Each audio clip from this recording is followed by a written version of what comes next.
ଅବସର ପରେ। ଦୀର୍ଘ ଦିନର ଚାକିରି ଜୀବନ ବିତିଗଲା ଜାଣି ହେଲାନି। ଅବସର ପରେ ଜାଣି ହୁଏ ନାହିଁ ସମୟ କାହିଁ ଯେ ବିତେନି। ଚାକିରି କାଳର 37 ବର୍ଷ ଚାହୁଁ ଚାହୁଁ ବିତିଗଲା।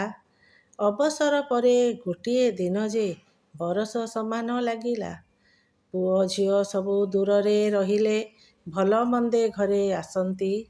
ଦୂରେ ଥାଇ ସେ ଯେ ଫୋନ୍ ମାଧ୍ୟମରେ ଆମ କଥା ସବୁ ବୁଝନ୍ତି। ଅଧିକ ସମୟ ବିତାଉ ଆମେ ଯେ ପ୍ରାଣାୟାମ ଓ ବ୍ୟାୟାମରେ। ପ୍ରାତଃ ଭ୍ରମଣ ତ ସ୍ୱର୍ଗ ସୁଖ ଦିଏ ସାଙ୍ଗସାଥି ଗହଣରେ। ଶାଗ ଫଳ ମୂଳ ସାଲାଡ଼ ଖାଇ ବି ସତର ବେମାର ହୁଅଇ। ଶତ ଚେଷ୍ଟା ସତ୍ତ୍ୱେ ଔଷଧର ମାତ୍ରା ବଢ଼ି ବଢ଼ି ଯେ ଚାଲଇ। ଧୀରେ ଧୀରେ ଦେହ ଅଚଳ ଯେ ହେବ ଚାହିଁ ରୋକି ନ ପାରିବା।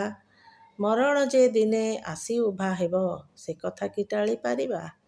ଖାଲି ହାତେ ଆସି ଖାଲି ହାତେ ଯିବା ରହିଯିବ ଆମ ମଧୁର ବଚନ। ତେଣୁ ବିତାଇବା ବାକି ଦିନ ତକ କରି ସୁନ୍ଦର ଅନ୍ୟର ଜୀବନ।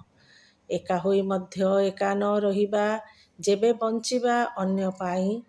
ଏତିକି ଗୁହାରି ବଡ଼ ଠାକୁର ହେ ଦିଅ ଶକ୍ତି ଏଥିପାଇଁ।